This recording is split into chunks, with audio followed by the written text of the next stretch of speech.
Police are also trying to figure out who made false reports to 911 claiming acts of violence had been committed at 4 different schools, at least in the Triad. Several other schools all across our state also received similar false reports. Now investigators are working together to figure out if all of the calls are connected. Williams High School in Burlington, Wilkes Central High School in Wilkes County both went into lockdown today. There were also false reports of violence made concerning Parkland High School in Winston-Salem and Grimsley High School in Greensboro. Officers did not find a threat on any of the campuses and no one was physically wounded, but the situation certainly caused a lot of fear in parents, students, and staff. WXII 12's Ford Hatchett is live in Wilkes County to explain what happened at Wilkes Central today. Ford. Hey, good evening, guys. We're right outside Wilkes Central. A situation here started just after 11 a.m. when a caller to 911 said there was an active shooter here in a biology classroom. Law enforcement immediately responded and the school went on lockdown, but they now say that that call was a hoax.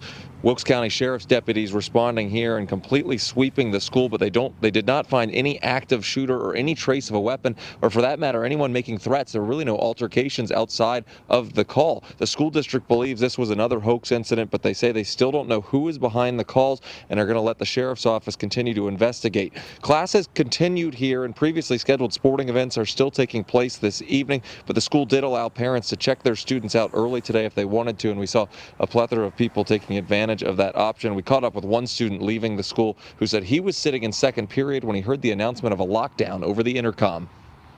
Well, you never think it's going to be you or your school that gets it, but until you really hear like guns going off, then you don't really react till then. You're still panicked and worried if you got family in the school, if they're okay.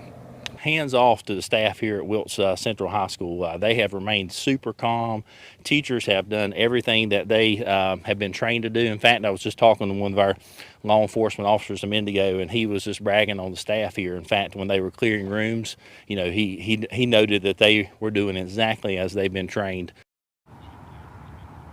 And again, as of right now, investigators still don't have any idea as to who might be behind these calls or if all the calls are connected. But they say that investigation is ongoing and they're going to be working collaboratively to try to figure all this out. Live tonight in Wilkes County, Fort Hatchett, WXII 12 News.